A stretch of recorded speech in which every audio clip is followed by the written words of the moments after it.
aparecer aqui também, né? Que eu fico muito atrás das câmeras. Cortei o cabelo ontem, porque tava feio, viu? Agora pode aparecer. Então, pessoal, essa lógica que eu estava mostrando para vocês, esse sistema que a gente está desenvolvendo, ele é no formato SaaS. Às vezes vocês podem ter dúvida o que é SaaS, como que funciona, entre outros. Vou citar um exemplo. Tem a Netflix, que todo mundo tem a assinatura, a Amazon, entre outros. Estou citando alguns streaming, né? Que é de TV. Aí a gente tem o Spotify, que é de música, que você faz um pagamento de uma mensalidade para poder usufruir de um serviço, correto? E tem inúmeros exemplos, né, que existe aí na internet. Igual a gente utiliza aqui para editar vídeo, o CapCut Pro. Tem o Canva para edição de imagem, tem até mesmo o YouTube Premium, entre outros, entendeu? Então esse nicho de SaaS, ele é bem interessante, porque qual que é a regra? Existe o SaaS, que ele faz toda a automação, mas para que ele funcione, tem toda essa lógica do outro lado, que é essa lógica que a gente está construindo aqui, né? E o que é interessante? Quando você faz uma formatação de forma completa, tanto para acompanhar o banco de dados, tanto para você ver os logs, o armazenamento, todas essas informações, você consegue monitorar tudo e você consegue criar algo, criar uma solução para sanar uma dor, né? Igual a Netflix. Para que você paga a Netflix? Você fica entediado dentro de casa, quer assistir alguma coisa para não ficar olhando ali um para a cara do outro sem fazer nada, e você passa horas e horas assistindo, né? Ou às vezes a gente passa horas e horas aí nas redes sociais, entre outros. Então, na lógica do SaaS, ele é um mercado que eu já admiro há muito tempo, que eu já vejo algumas informações, e chegou o momento de a gente tirar os nossos projetos do papel no formato SaaS. É um produto tão interessante que você vê, né, que a gente saiu de inteligência artificial e já está falando de projetos, produtos, estruturação e lançamento. É um produto bem interessante, porque pensa o seguinte: vamos supor que você tem uma padaria. Todos os dias, vamos supor que tem a padaria do Senhor José. Todos os dias, a Dona Maria, que é um pão quentinho, ela vai e se desloca à padaria.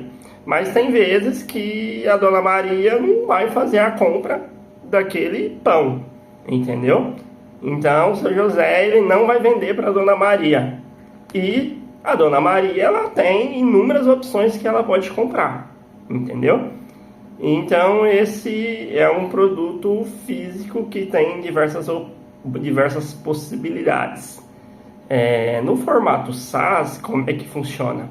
É um produto que você sabe que existe pessoas interessadas neles, que as pessoas precisam. Você cria uma solução para resolver um problema de um cliente, para resolver problemas de pessoas. Então, o SaaS, você formata o produto, desenvolve uma solução e disponibiliza para vender. Mas aonde que está o pulo do gato? Aonde que está a cereja do bolo? Para as pessoas utilizar esse serviço, ela tem que pagar uma mensalidade, entendeu? Então pensa o seguinte: você criou um produto, você estruturou, igual a essa estrutura que a gente está criando aqui. O que a gente vai se preocupar? Em divulgar nosso site, né? Para ter o site, nada mais é que um funil de vendas, né? Então você tanto faz tráfego orgânico, parcerias, links de afiliado, entre outros, e o tráfego pago em si também, né? Que você coloca tráfego e divulga para todo o Brasil. E essa ferramenta aqui, como ela é multi-idioma, você vende ela para tanto Brasil quanto para outros países. Então esse é um mercado que a gente gosta bastante também de dar uma estudada. Ainda não lançamos, mas acredita aí que nos próximos anos pretendemos criar, ou menos tempo, né? Do jeito que o negócio está avançado, pode ser que aconteça antes. Então, na lógica, o formato SaaS, ele é um produto que requer um pagamento de mensalidade todos os meses para poder usufruir dele. Ou seja, pensa o seguinte: você cria um produto, lança para o mercado e as pessoas que adquirirem esse produto, para manter a sua assinatura ativa, para manter o serviço ativo, ela tem que pagar uma mensalidade, entendeu? Aí pensa o seguinte: 2, 3, 5 clientes, aí você vai expandindo, 100, 200, 500 clientes pagando mensalidade. A gente pensando, aí vamos pensar num mercado de bairro, uma concessionária de veículos, vamos pensar em um negócio local. Para você ter um negócio local, eu já tive negócios locais, que é muito bom, tá? Se Deus permitir, no futuro a gente vai voltar com o nosso projeto de franquia, entre outros. Se você cria um negócio local, você tem todo aquele gasto, né, de estrutura, aluguel, funcionário, capital de giro para recompra, armazenamento dos produtos, entre outros detalhes. Pagar os seus impostos, tudo bonitinho, né? Porque hoje tudo tem imposto, né? É um negócio que... tomar um tererézinho aqui para não ficar com a boca seca. Então essa parte de imposto aí, tudo você paga imposto. Mas não vamos entrar nesse mérito, porque o motivo desse vídeo aqui não é esse. Então se você tem um negócio local, você precisa fazer tudo isso, toda essa acompanhamento, estruturação, vendendo ou não vendendo. Você tem todo um custo mensal, né? Desde tereré, galera. Não sei até onde vai chegar esse vídeo, que eu vou divulgar ele no YouTube também. Mas tereré, alguns estados, igual o Rio Grande do Sul, a galera lá gaúcha toma mais o chimarrão. Tereré, muita gente gosta dele, que é uma bebida e são ervas. A mistura de erva, meio amargo, meio azedo, meio tudo. Tem vários sabores, mas eu gosto do tradicional. E você ingere bastante água e, como eu sou natural lá do Mato Grosso, a gente sempre toma o tereré para dar uma refrescada, né? Então, voltando na linha do supermercado, quando você tem um negócio físico, você tem todo o custo de estrutura, né? Para qualquer negócio físico e até mesmo online, você tem todo o custo de estrutura. E vamos supor que você tem uma loja de sapatos. Você vende para todo o Brasil.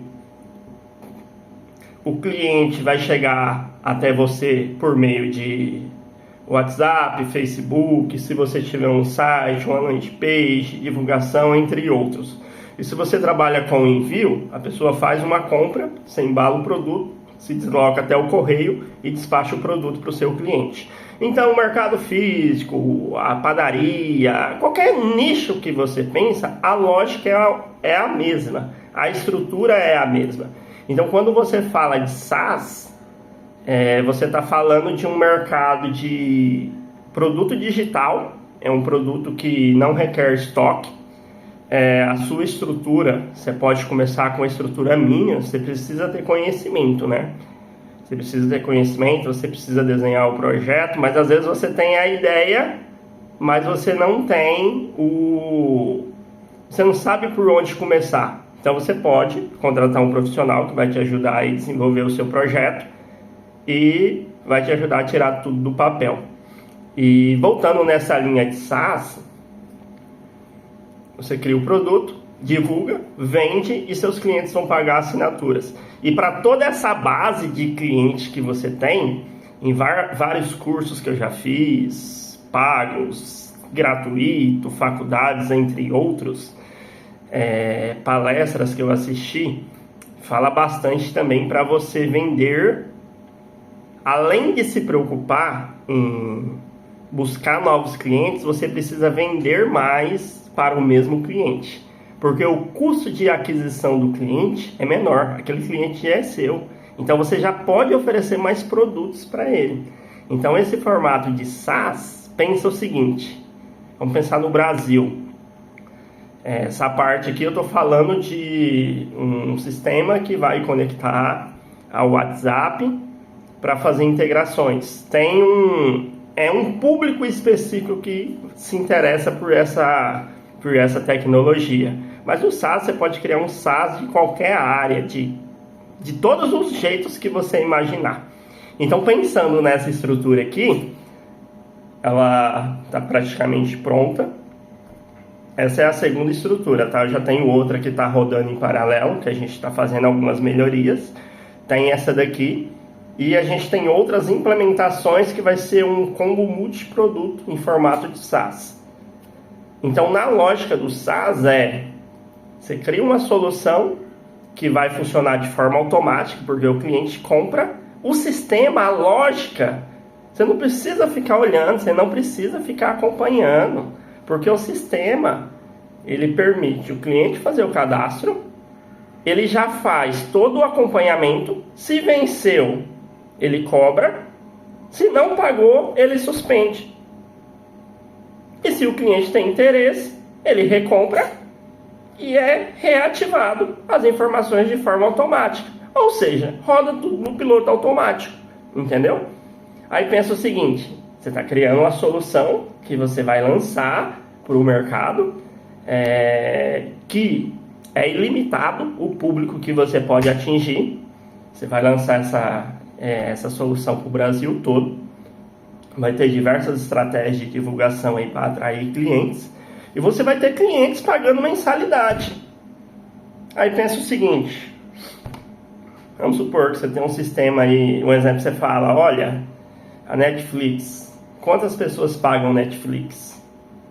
Vamos pensar menor, né? Vamos pensar num negocinho pequeno aí, porque senão a cabeça de vocês vão estourar. Vamos pensar em uma empresa que vende serviços locais. Uma empresa de internet aí da sua cidade. Você não tem internet na sua casa? Então, vamos pensar numa empresa dessa daí. Que você precisa pagar uma mensalidade para manter os seus serviços ativos. Aí você imagina quantos clientes essa empresa tem.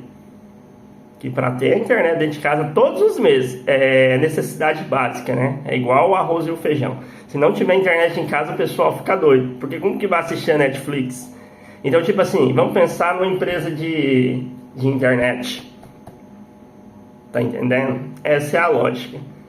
Então, a empresa de internet, ele tem seus clientes que pagam suas mensalidades. Existem diversas empresas de internet, umas melhores, outras piores, e assim vai. Mas cada um está no mercado e quem faz um trabalho melhor, tem um serviço de qualidade e um preço legal, sai na frente.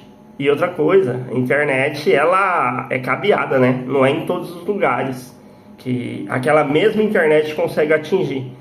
Ou seja, vamos pensar em um negócio mais local, que a internet ela é para aquela região, porque ela precisa do cabo, das fibras passar para atingir aquela região. Mas mesmo assim já tem uma procura gigantesca. E o mercado de SaaS, essa linha aí de raciocínio, você atinge praticamente todo o Brasil, entendeu? E da forma que a gente está formatando, a gente vai estruturar melhor e ver quais são as divisas, o que é necessário aí para a gente expandir para outros países também. Sistema multiplataforma, multimoeda, a gente está pretendendo aí tanto recebimento em 8 a 10 moedas, as mais utilizadas em praticamente em todos os países. As principais é o quê? Real, né? Porque a gente é do Brasil, não tem como a gente não trabalhar com real. Real, dólar, CAD, entre outras. A gente já fez um desenho aqui para no futuro, mas no futuro a gente já consegue visualizar ele daqui e já se atentar a um pouco das informações de como funciona o mundo lá fora.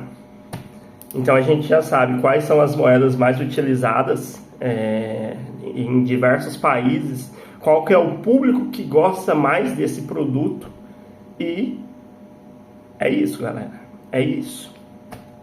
Então esse formato do SaaS é um produto formatado que você lança, atrai clientes, esses clientes, para utilizar o serviço, eles pagam mensalidade, você tem toda a sua estrutura operacional, toda a sua estrutura de acompanhamento, você consegue replicar o seu banco de dados para comportar a estrutura, para comportar todos esses clientes, e você tem todas as métricas, banco de dados, armazenamento, para não perder nenhuma informação, entendeu? E é isso. E são gastos previsíveis, tá? São gastos previsíveis. Tanto você consegue ter uma previsibilidade de receita quanto de gasto. E outra coisa, comparado com você montar um negócio local, um exemplo onde você paga aí R$700 de contador, né? Mais taxa municipal, taxa estadual, taxa de não sei o que, R$1.500 de aluguel, 10, 15, 20 mil de fluxo de caixa para gerar seu estoque. Isso se for pequenininho, tá? Se for um negócio maior, aí o negócio já muda. Ou outra coisa, o investimento é bem alto. Então nessa visão de SaaS, você vai quebrar a cabeça, você vai queimar um pouco dos neurônios ali, mas cara, eu converso bastante com a minha esposa e eu falo bastante com ela a respeito da gente estar do outro lado da mesa. Esses dias a gente estava conversando até a respeito dos serviços da Uber e 99, né? Quem que não anda aí de carro, de moto, não precisou andar com o aplicativo aí para algum lugar? Ou talvez você viajou, precisou pegar um carro, entre outros. Então a gente estava conversando sobre esse serviço, que às vezes a gente reclama, né? Tá demorando, cancela muito. Só que às vezes a gente precisa pensar um pouquinho do outro lado da mesa. O que a gente pode fazer para criar uma solução? Porque o Uber está aí, a 99 está aí, e alguém criou. E muitas outras soluções vão ser criadas. Então, meu amigo, bora pensar, bora tirar do papel. Entendeu? Vamos tirar do papel. O mercado está aí, o mercado tem inúmeras possibilidades. Entendeu? Então vamos focar, vamos fazer acontecer, porque o céu é o limite. Entendeu? Igual aqui, estou com esses computadores aqui, e aqui a produtividade é a milhão, entendeu? Então, aí vamos falar de alguns cases de sucesso, né? Por que não? A gente, não sei se já ouviu falar de Flávio Augusto, o dono da maior escola de inglês, da WhatsApp, comprou um time de futebol lá nos Estados Unidos. Igual eu leio muitos livros também a respeito desses livros que inspiram tanto finanças, empreendedorismo, entre outras áreas de conhecimento. Aí a gente vê o case do Mark Zuckerberg, dono do Facebook, Instagram e o WhatsApp, que é a Meta. Quem que não utiliza essas redes sociais? Aí você vê o Bill Gates, quando criou o primeiro computador. Aí você pensa em outras plataformas que estão sendo lançadas. Aí tem o Twitter, que agora é o X, que é do Elon Musk, entre outros. Então, voltando para a linha de raciocínio do SaaS, você cria estrutura, vende, cria estrutura e vende. Depois, continua vendendo e cria soluções para vender para os mesmos clientes que já está utilizando, porque você já tem um cliente, o que mais que você pode vender para ele? Qual dor que ele tem? Entendeu? É mais ou menos essa lógica. E vamos que vamos. Beleza, galera? Forte abraço.